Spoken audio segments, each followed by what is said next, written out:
Welcome in. We have for ourselves a big treat, somebody who I look up to in the world of Chachma and in the world of Arbatas HaTorah, and definitely in the world of podcasting. It is with Machakar Satov that we welcome into the podcast the great historian, the expert historian, Yehuda Geberer. Can you hear me, sir? Thank you.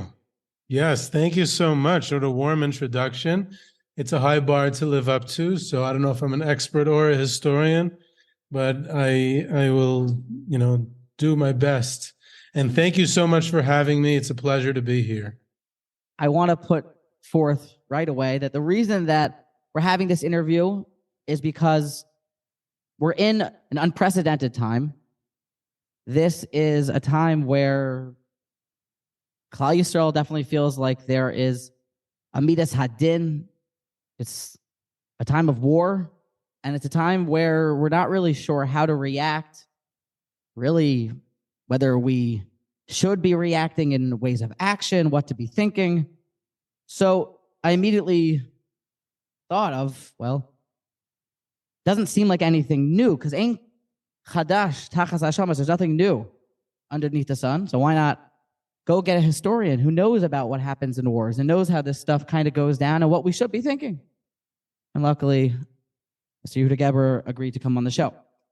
I'd like to begin the interview with just jumping at it, and I'd love to hear exactly what you thought when you heard of the brutal attacks that were perpetrated. I believe it was October 7th, by this war in Hamas, between Hamas and Israel.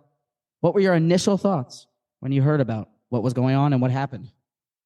So the initial thoughts, or rather my stages of hearing, took place incrementally because the information was incomplete. We start to hear about it Simchas Torah morning, basically because we had air raid sirens going off here in Beit Shemesh about 7 or 8 times that morning. And we carried out our hakafis, and we kept on hearing rumors, and we don't know how true they are, and we are struggling to keep our yontif as much as possible. And at that point, we're just more like clueless. So that's the initial, something sounds like something bad. We're not really getting a picture. And the picture only becomes clear as we hear more and more information over the next couple of days. And immediately, my first reaction was, and by now it's 6 weeks into the war, it's almost cliche, but I remember noting it like the first day or two, that by sheer numbers, it is the deadliest day for the Jewish people since the Holocaust. And that immediately got me thinking that, wow, we have a real comparison to the Holocaust for the first time after so many times that we've been saying, you have to be careful when you use Holocaust imagery, and you can't make comparisons and stuff like that. And all of a sudden we have a real comparison. And then once the atrocities started to come out, then it became even more validated, that feeling, because those sadistic atrocities that we started to hear about in the subsequent days, as the picture became more and more clear, brought so many comparisons, and then you say, like, hey, 2023, something that I bring groups to Europe to teach about the Holocaust and things that I mention in my podcast and my articles and in lectures, all of a sudden, it's not the past, it's part of the present as well. And obviously there are differences, and I'm not saying it's the same thing, but those are the initial reaction that I had. And like you said, it was unprecedented, and unprecedented is a phrase we like to throw around anything, like any election is unprecedented, or anything, lunch is unprecedented. but here it truly was, at least in my lifetime. So it was, you go through the psychological stages: shock and denial and anger, and up to a point where in Hebrew and in Israel we call it shigrat milchama. Eventually you come to this routine of war, that your kids are going to school every day and you're living your daily life, and you're kind of trying to be have a normal life, and even though it's war. In Beit Shemesh, fortunately, the last few weeks, Bli Ayin Hara, poo, poo, poo, we haven't had air raid sirens. But I have neighbors on my block who are away for weeks at a time, and their families are alone because they're in the army. I know a person who's kidnapped. I know soldiers at the front. So the war is there. It's in front of you. It's part of your daily life. But you go from the initial horror and shock and anger to trying to continue with your daily routine. That's basically been my reaction. I was on Simchas Torah. I walked outside. I was still in my tallis. It was in America, and it was a beautiful sunny day, like a classic Simchas Torah, where, the Bachrim are stealing the Torahs and probably drinking a bit too much, and the Balabatim are, fighting back and trying to get on with it. And all of a sudden, there was an Israeli guy walking outside, and he had gotten news, and he told me, it was like a moment where you know where you are and you can picture it in time. Israel's in a full-blown war, thousands dead. I don't even remember like 9/11. This was the first time that I ever had to process emotions. You're a bit older than me, but tell me if I'm wrong here. One of the things that made me enraged, and uncomfortably enraged, because normally Musar tells us not to be angry, but here, like, it was confusing because now I wanted to be angry, and perhaps the Torah wants us to be angry, or maybe we'll talk about that. But the fact that it's unprecedented that even you compared it to that scary H word of the Holocaust.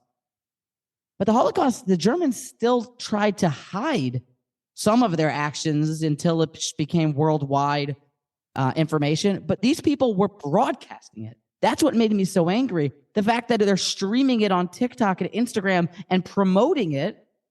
I wonder if you had that same reaction to it.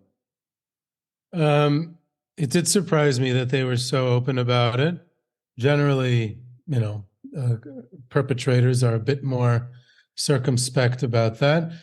The Nazis hid their crimes to an extent.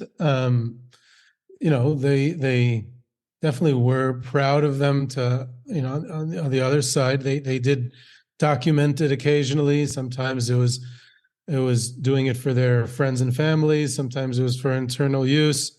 One of the most famous images of the Einsatzgruppen in Ukraine, operating in Ukraine, wiping out Jewish communities in Ukraine, is Einsatzgruppe C, who wiped out the communities of northern and central Ukraine in the summer and fall of 1941. So one of the most famous images of the Holocaust is a SS soldier from that Einsatzgruppe who is aiming at a Jewish woman holding her child. And I think most people who've seen Holocaust pictures are familiar with that. That was actually posed. It wasn't caught in action. He didn't even kill the woman at the time. He killed her later that day. He forced the woman to pose with her child. He stood there holding his rifle in a certain way and asked someone to take a picture of him. And then he made that picture into kind of like a postcard and sent it back to his family, like, here's what we're doing out in Ukraine. So I agree with you that in general, the Nazis didn't document what was going on in the gas chambers. They didn't have videos and GoPros in the gas chambers, but they were definitely proud of what they did, and they definitely did share it and document it occasionally. But they definitely were trying to hide it, the crime, on a much larger scale than Hamas did with their GoPros and literally streaming everything. Yeah, it did surprise me a bit. Uh-huh.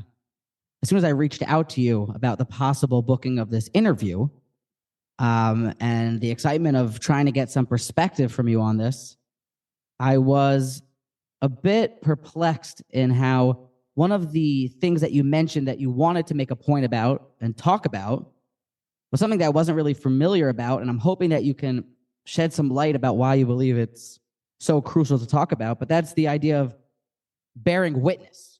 Quite frankly, it's hard to do it. At times, I've even been instructed to not look at the footage. Please do enlighten us as to why and what bearing witness is and why it's so important. So again, it's a great question, and whatever follows is my personal feelings and opinion about it. I know that there's many who disagree, and I respect diverging sets of opinions. I think there's this kind of like dilemma between bearing witness to horror and tragedy versus, not looking at it to avoid the trauma. I don't want to be traumatized. I don't want to be kept up at night. It's not healthy for me psychologically, and it's dangerous. And especially if we're talking about children, anything that I'm promoting to bear witness is obviously age appropriate. I want to make that 100% clear. I'm not promoting any idea that children should be exposed to these things.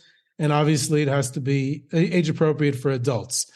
I write for Mishpacha magazine together with my esteemed colleague and dear friend, Davi Safir. We write a weekly column, a history column for the record. And so I was reading the Mishpacha the last few weeks, and I noticed this raging debate in the letters to the editor whether the coverage of Mishpacha magazine should include graphic pictures. There are two types of people who were writing against this idea. There were people who signed their name with an LCSW, so they're social workers and therapists who are engaged with this kind of work, so they understand the damage that can be done to people. They were opposed to being exposed to graphic pictures.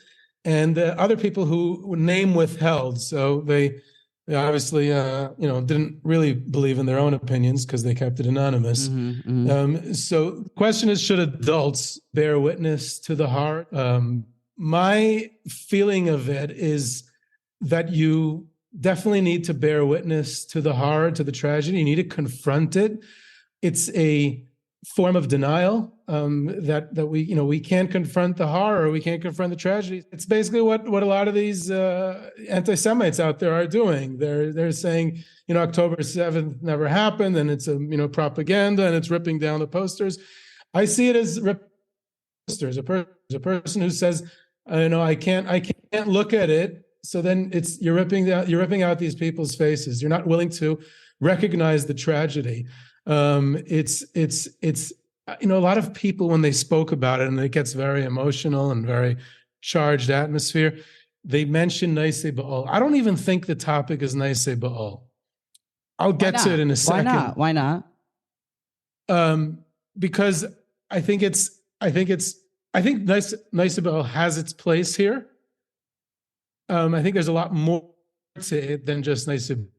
In other words, I think it is Naisei Ba'al, but it's much more than that. So let's take it in stages. Let's look at it as Naisei Ba'al, and then let me explain how it's even beyond that. There's a great story. You wanted stories about tzaddikim. We love stories. We love them. How they reacted to this. Yeah. So Rav Baruch Ber Leibovich, the great Kamenetz Rosh Yeshiva and world-renowned, respected, one of the greatest tzaddikim of pre-war Eastern Europe.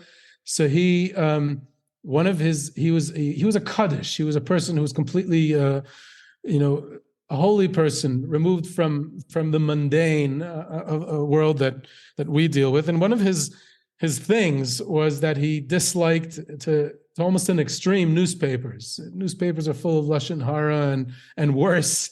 And he had a tremendous dislike for newspapers. When he would, allegedly, this is what they say, that when he saw one on his table or something, he would pull down his sleeve and remove it from the table to the floor to be swept into the garbage because he didn't want to touch it even. As if it was like a dead reptile, right? Like a dead reptile. Exactly. Right. And yet, in 1933, after Hitler came to power in Germany, so Baruch Ber is in Poland, not in Germany.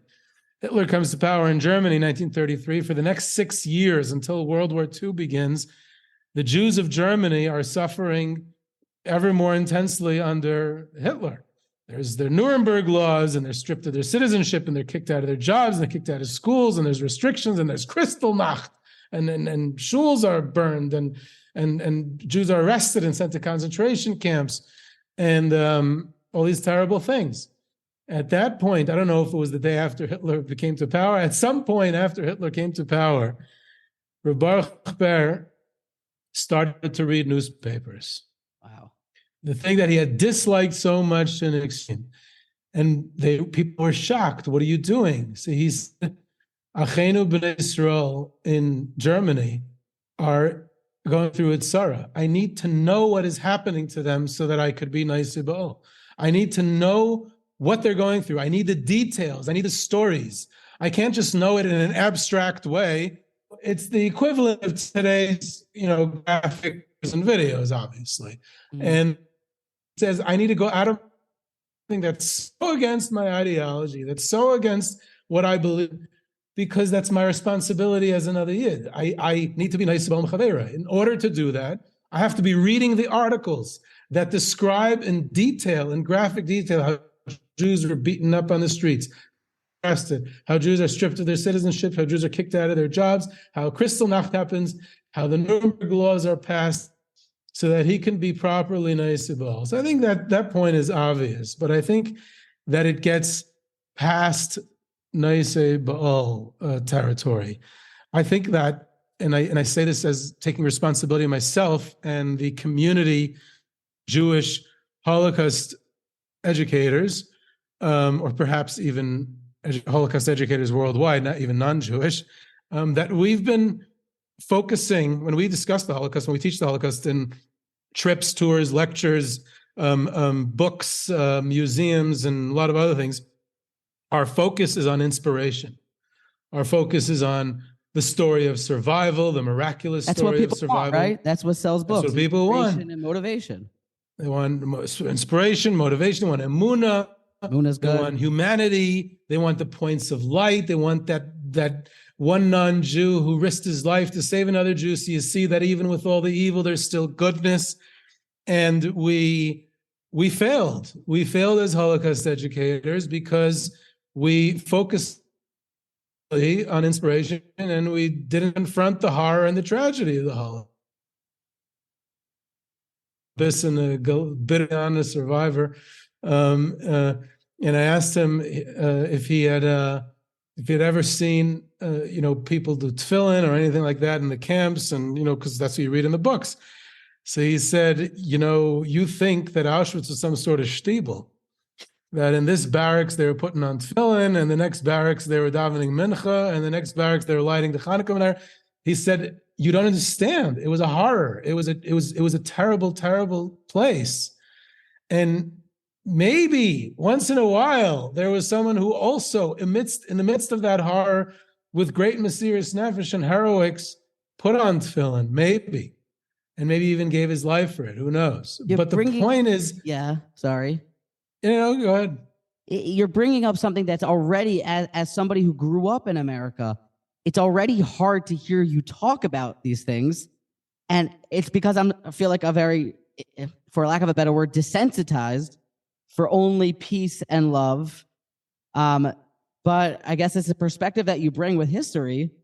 And you're right, most of the Holocaust stories that I have heard are mostly about, what Reb Dustin Tzvi said, and pushing your blanket to others, and helping people, and a lot of these types of somehow still happy and motivational lessons, but there still is millions of people hurt. And maybe tell me what you think about the following axiom, if you will, that I heard one great gadol say, that it takes bravery to have emunah, to not deny, but to see and be brave. Do you believe that it would take bravery to have emunah? Is that part of what you're saying?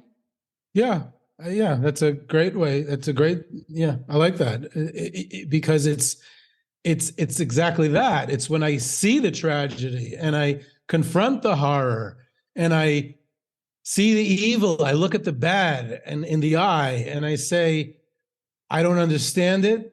It makes me angry. It makes me want revenge. It makes me feel all kinds of horrible feelings and emotions that I don't even want. I don't want to be angry. I don't want to feel revenge. I just want to feel love and peace and inspiration. But yet this is what I see, and I don't understand it. And I want to understand, but I recognize my limitations and I don't. And I make that leap of faith to emunah. That's emunah. Right. When I'm inspired and hey, there's a happy ending because the guy survived with the tefillin. So then they, hey, that's not a big deal to be a maimon. Now, I'm not negating it. Don't get me wrong. I'm saying put it in perspective. Give it the right context.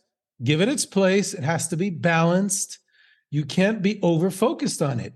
And especially in the initial stage, the first few days after the massacre, the first few weeks after the massacre, there's a mitzvah to remember what Amalek did.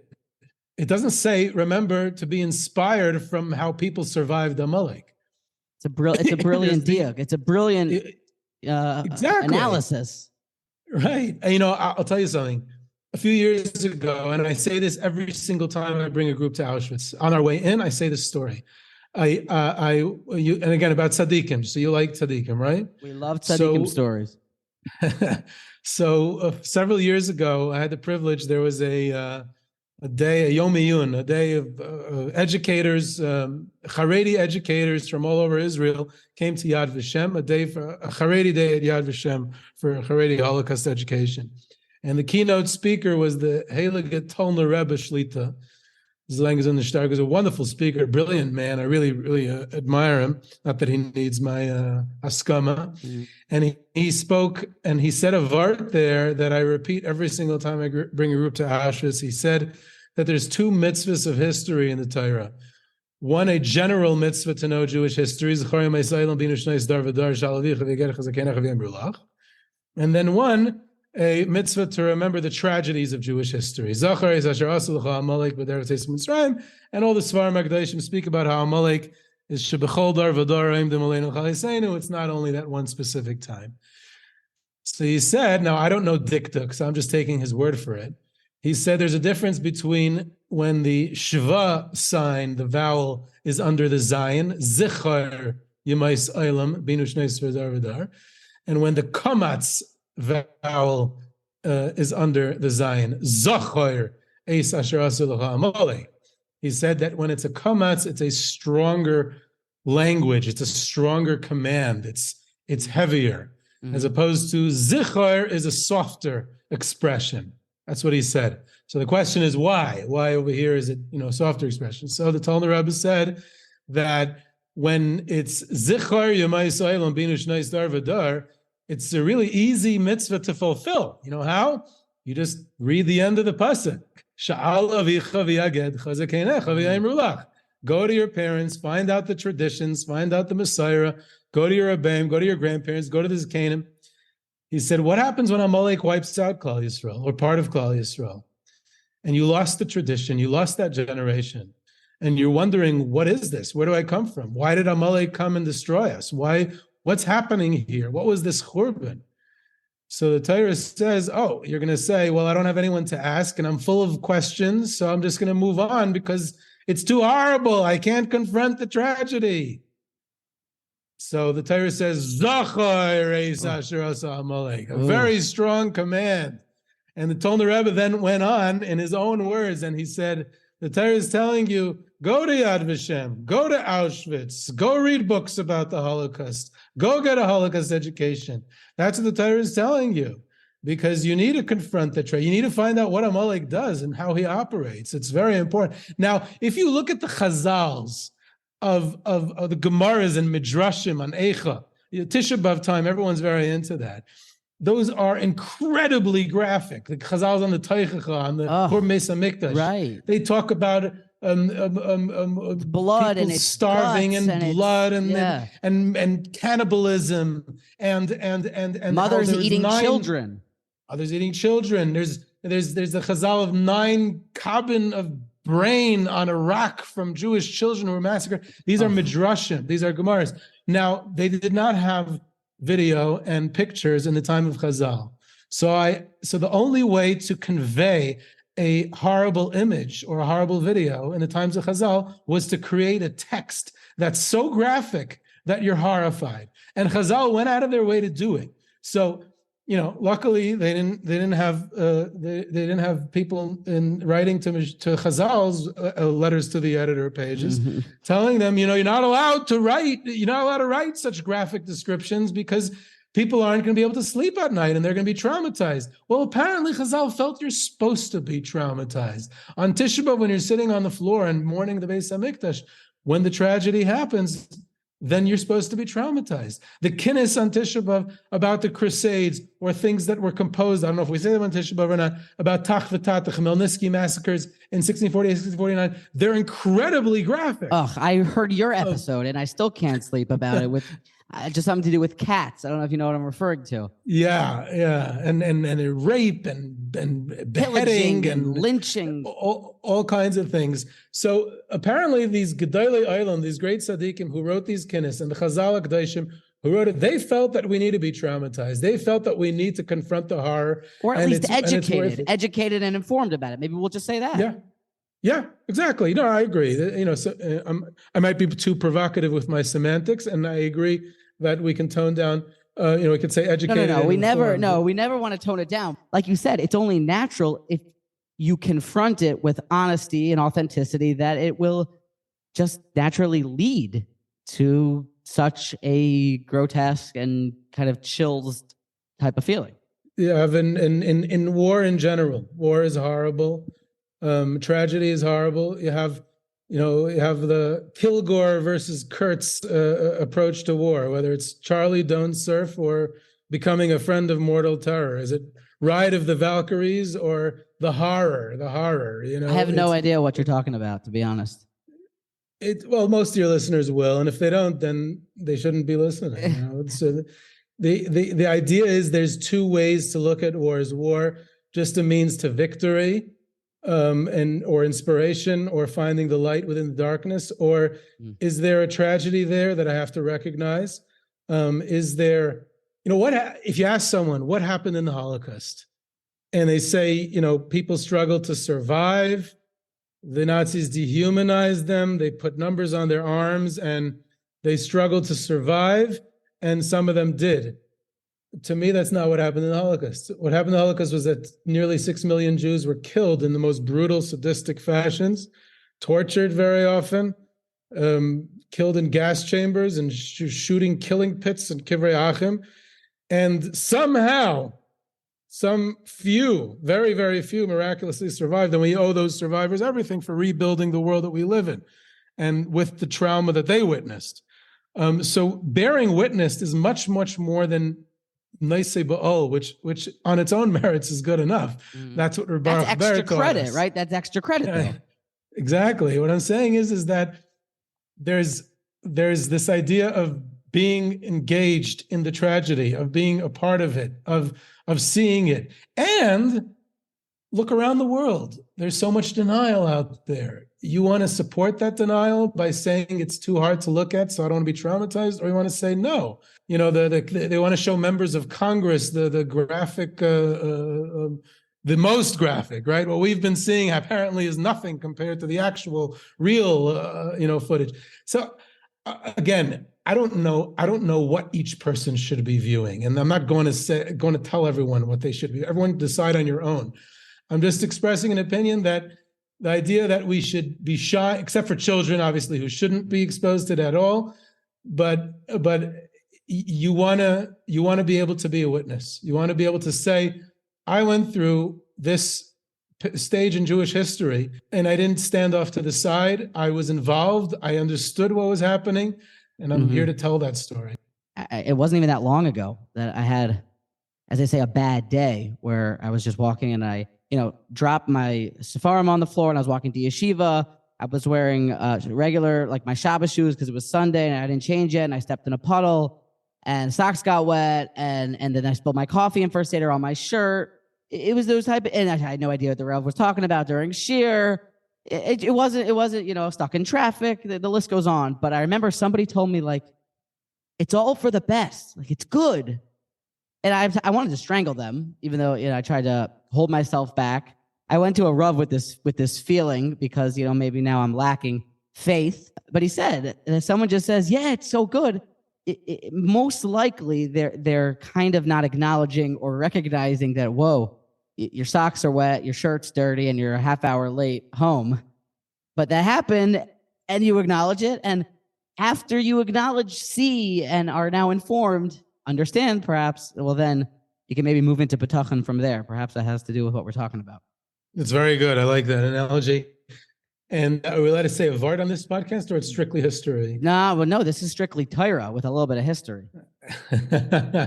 So the Baal Shem Tov HaKadosh says that it says by Bishalach, V'hinei Mitzrayim Naisea Achareihem. So he says there's a mashal amad davar. There's a woman. Mitzrayim is a lashon of tzirim, tzirei leda, contractions. And so the Baal Shem Tov says Baal Shem Tov HaKadosh says that there's a woman who's experiencing labor contractions. So v'hinei Mitzrayim naisei achreihem, it's chasing after her, and she feels this pain. So she says, "Well, the pain must be because I'm in this particular home or with these people.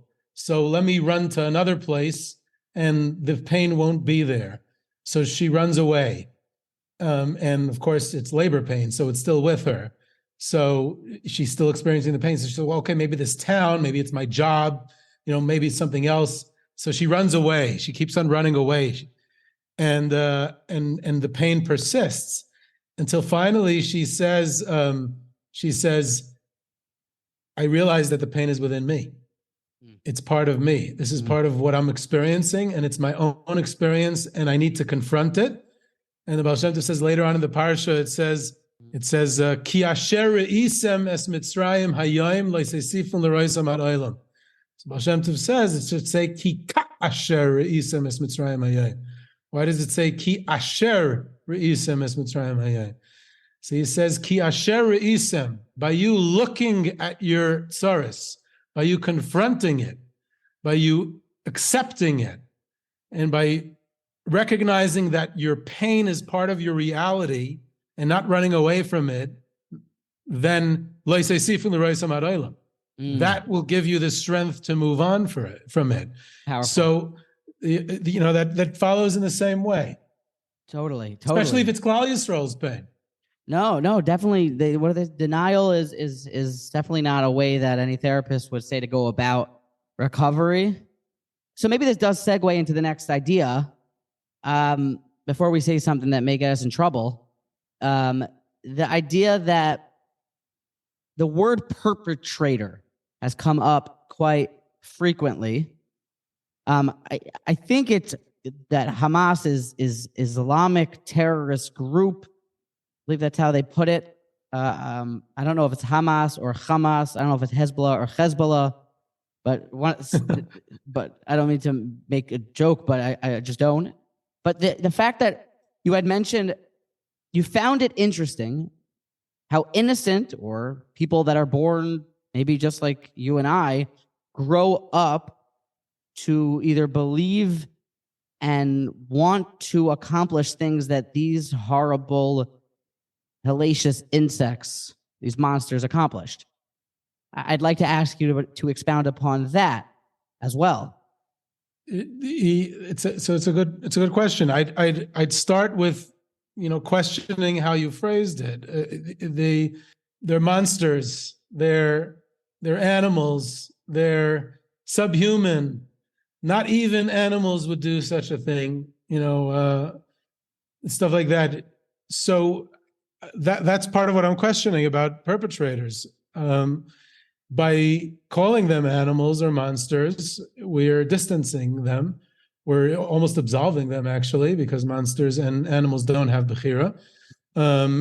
Really, what we should be saying was these human beings chose to do despicable acts with their own power of choice.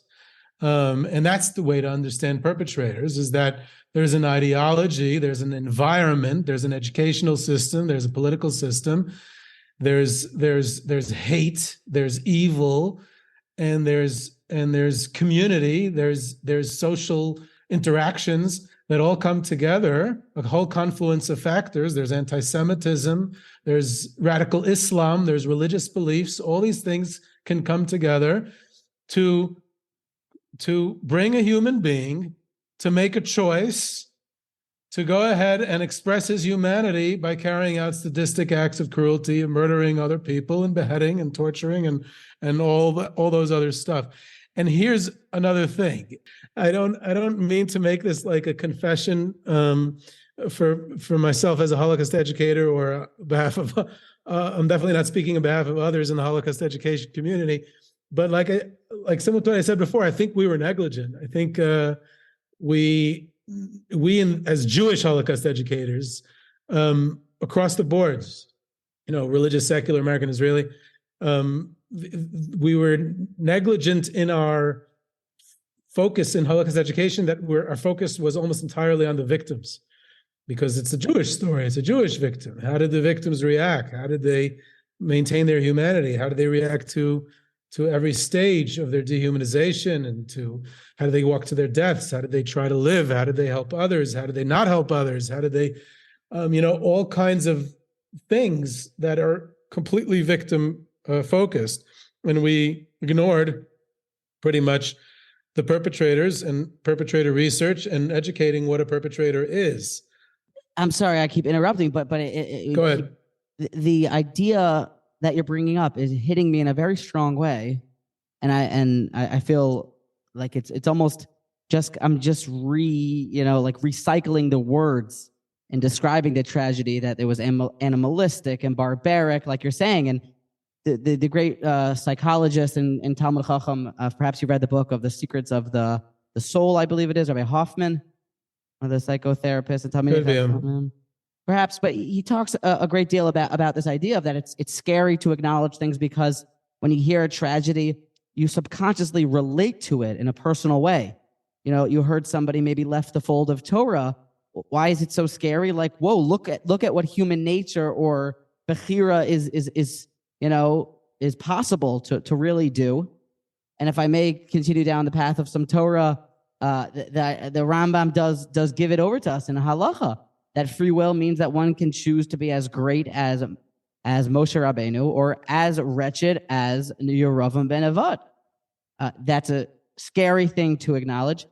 And further, but maybe this also sheds light. I felt if we flip the idea on its head, we maybe will also see something that this may be leapfrogging off of what you said. Sometimes I feel that even the challenges of the Avos, in a good way, Abraham, Isaac, and Jacob, and what they stood up for and what they accomplished, and the binding of Isaac and the Akedah, as if the story's almost told that they're somewhat godlike, and that Avram Avinu never really had a struggle. He never really had a bad day.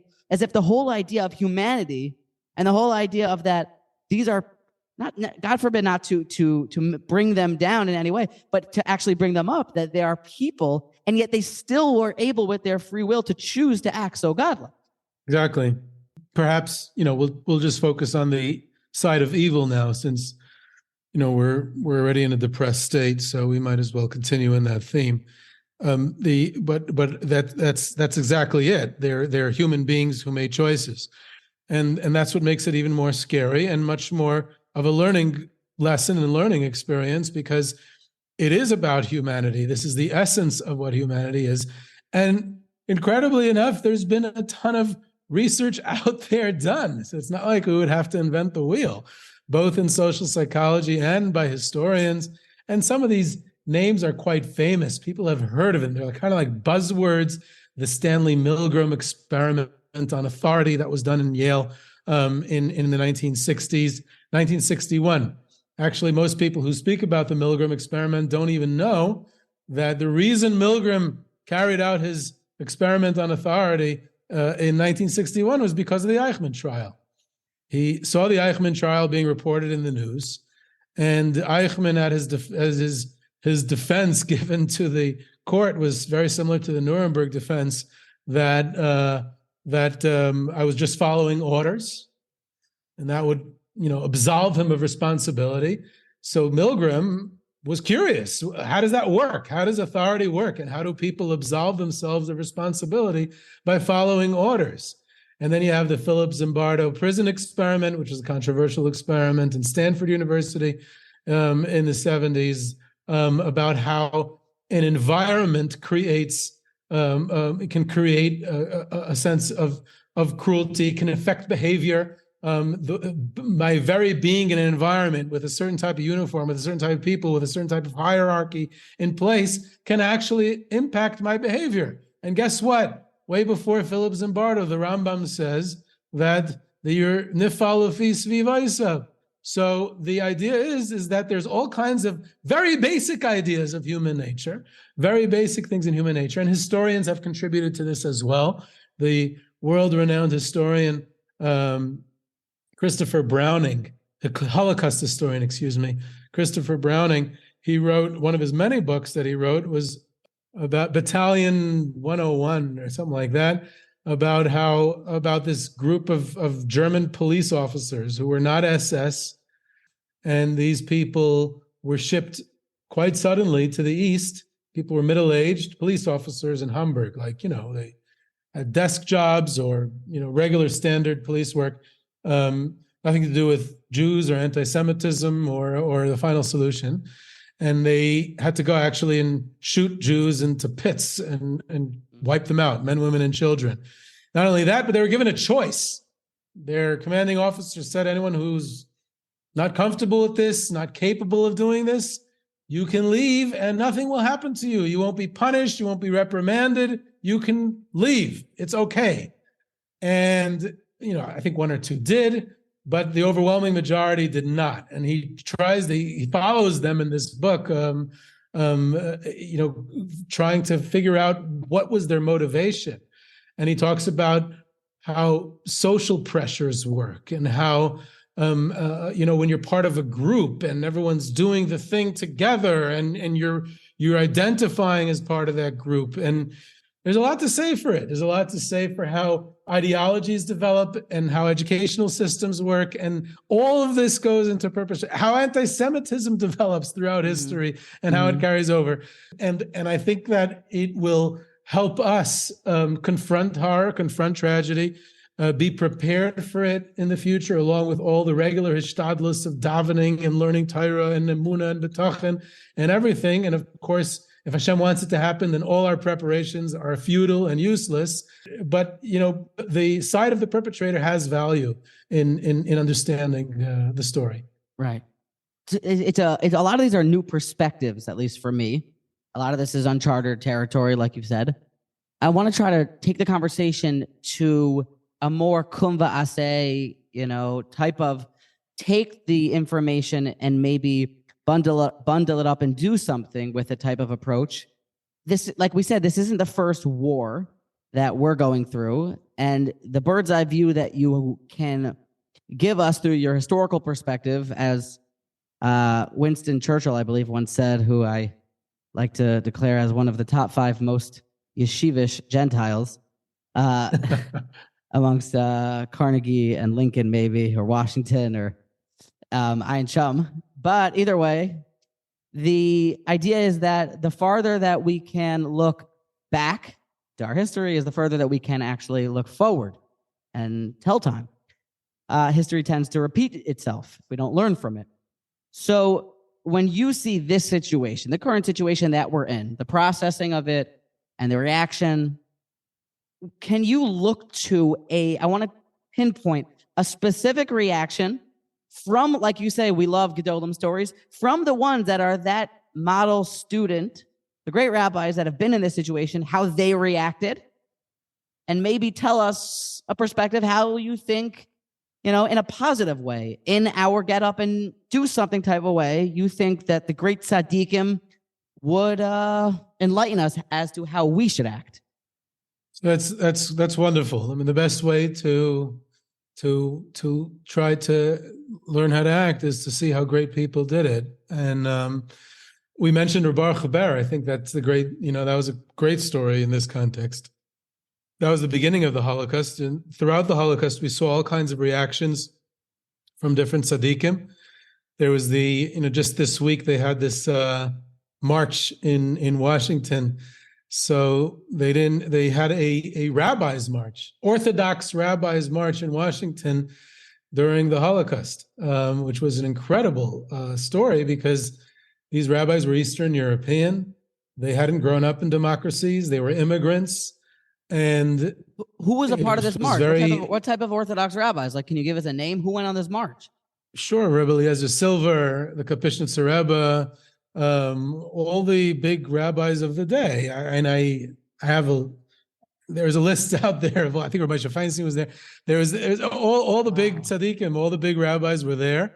400 rabbis, and I don't know if they had Omer Adam singing, but they had famous actors and actresses, perhaps. they had Tehillim and Kel Mole and a petition to Roosevelt, who completely ignored the march, and they, to be there for their brethren, to try to save, to try to rescue. All the rescue activism that took place by organizations in the United States, one of the organizations was the Vad Hatzalah, which had rabbis at its helm. Ram Kalmanovich, Rabbi Aaron Cutler, Blazer Silver, and many others. I mean, just look at what Rabbi Aaron Cutler did. He didn't rest for all the war years because he needed to rescue Jewish lives. He didn't devote himself to delivering shiurim. He devoted it to rescue. He understood that this is a time that we need to be running around to raise money, to intercede with different officials and all that. He did deliver shiurim at the same time. He didn't neglect his shiurim. No.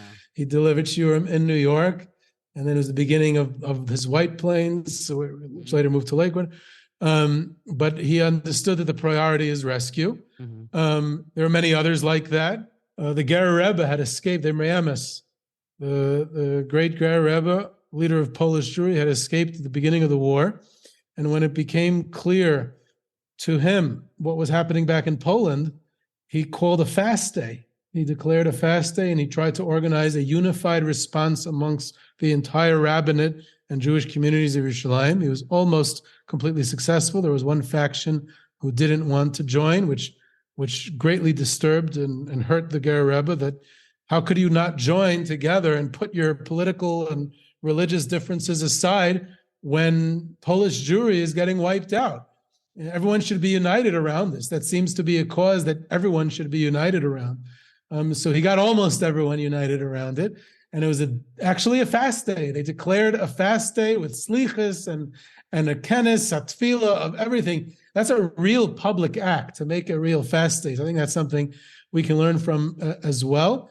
And then there's the people, the tzaddikim in the horror, who are experiencing it in real time. The people who are in Poland, in the Warsaw Ghetto, people like the Piasetzner Rebbe, who are giving their shalosh shudas shemuz to their chassidim. That's the Eish Kodesh. I mean, think about that. When people are starving, people are dying in the streets, you can imagine that the Rebbe would say, let's take a pause from chassidus at shalosh and just dwell in our pain and our horror.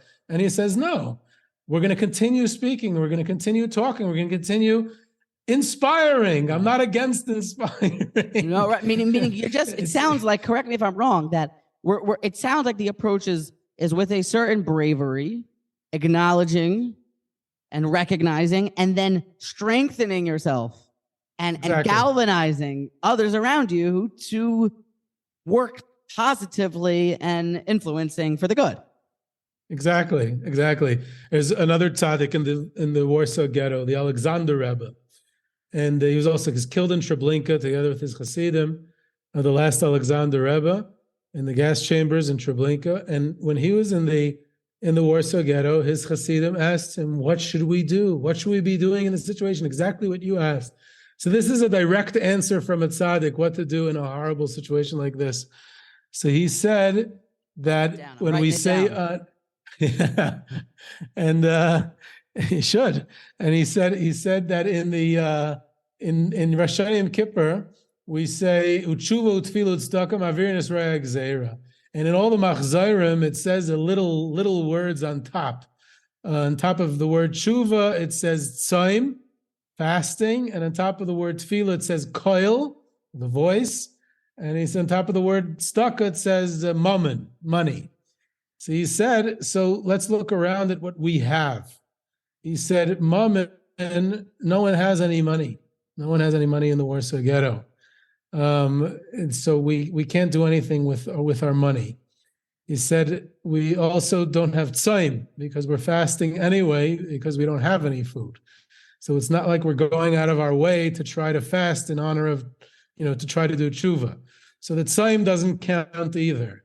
So he said, the only thing we have left is koil. we're recording this Erev Shabbos, Parshas Toldos, where Yitzchak says, HaKoil Koil Yaakov. Koil is the best thing we have. It's the most important thing we have. And he says that no one can take away from us. That no matter what the Nazis do, and he'd probably say today, no matter what Hamas does or whatever anti-Semites worldwide do, the Koil Yaakov is always going to be around. And then he said a beautiful thing. He said, it says in Shir Hashirim, Ki Koilech Orev.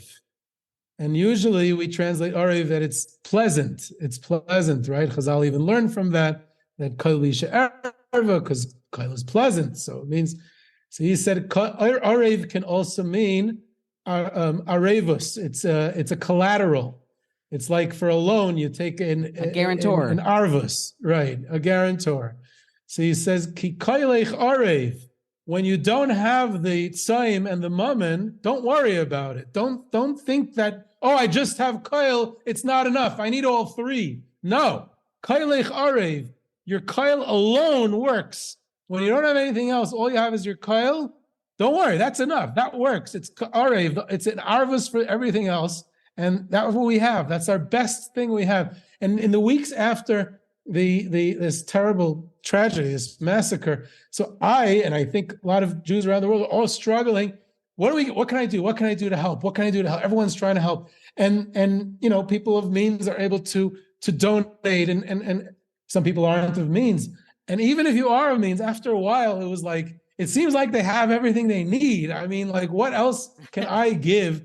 They need another barbecue, the soldiers. They need another hot dog.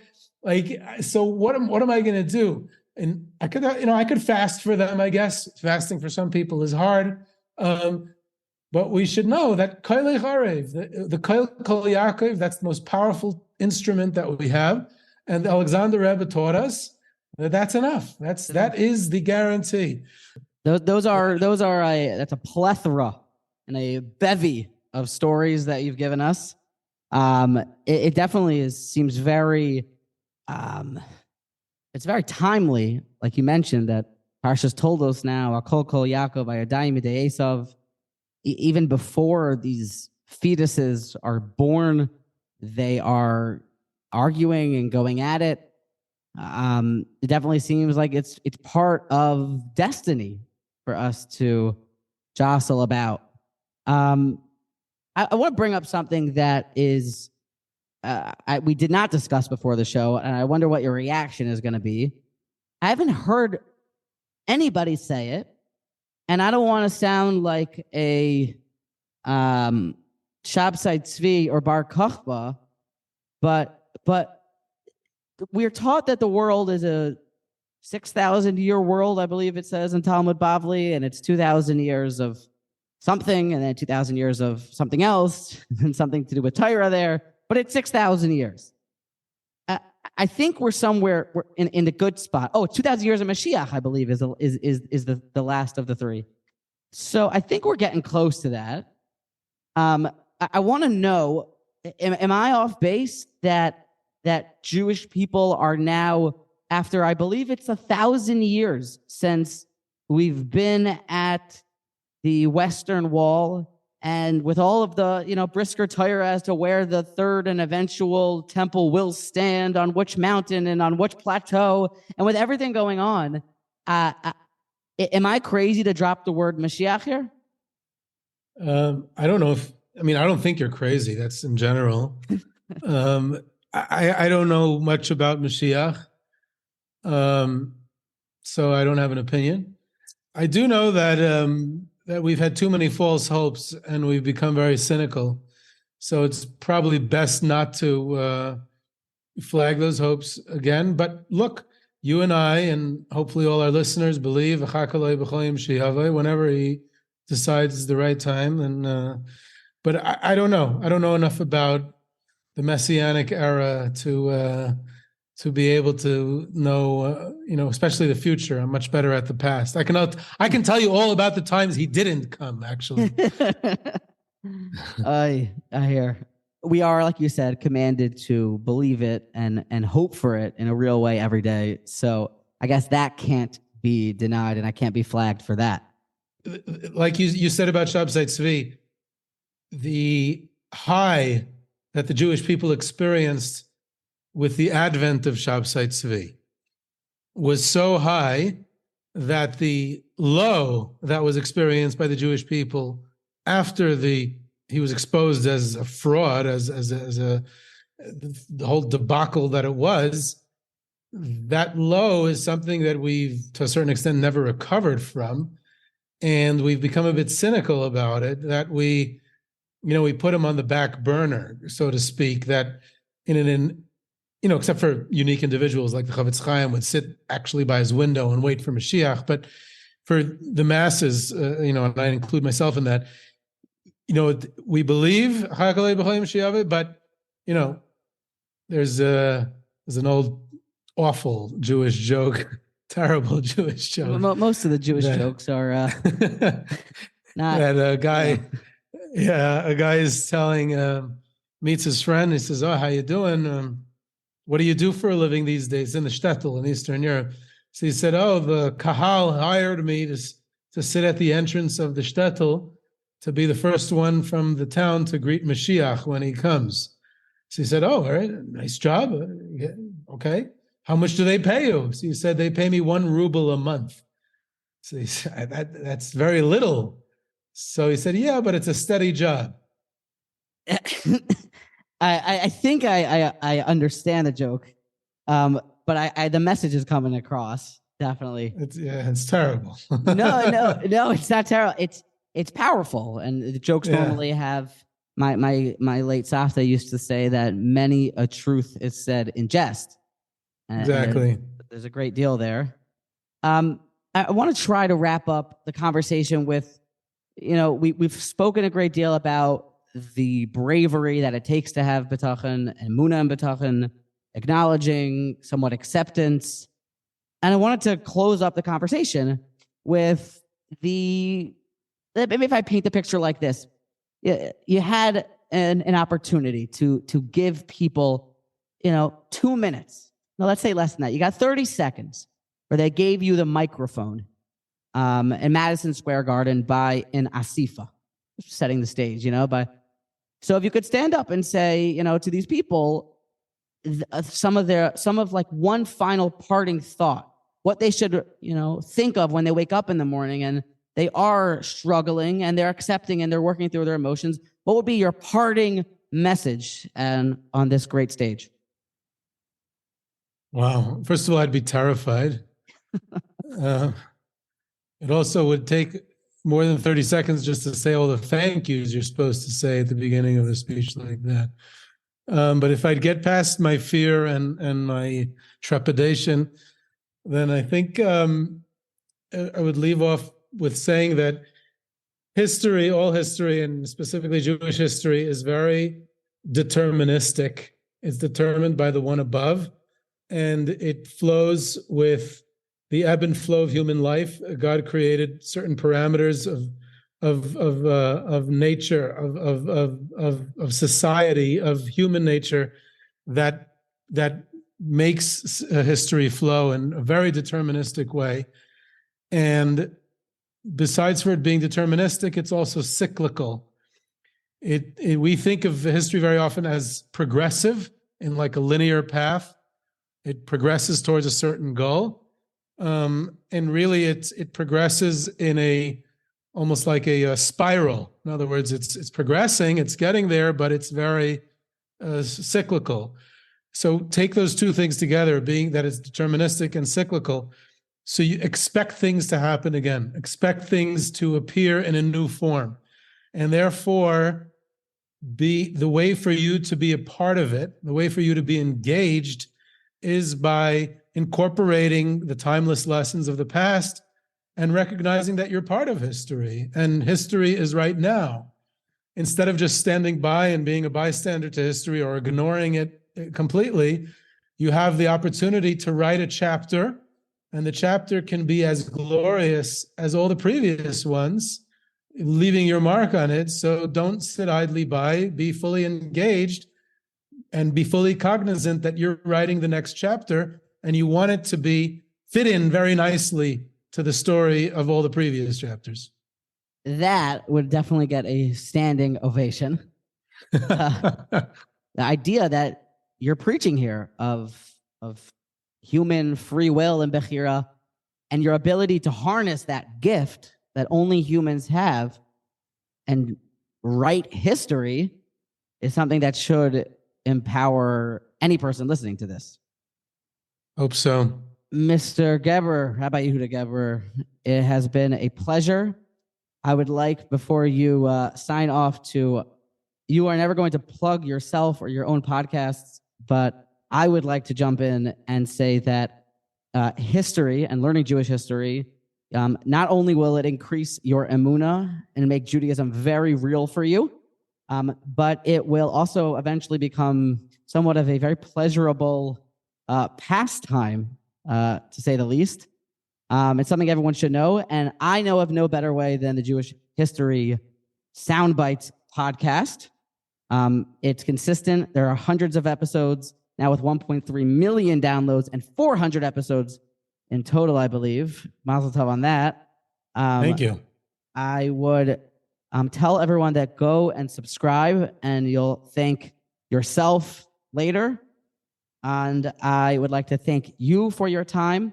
You were authentic. You were real. You had a message. And I thank you for that.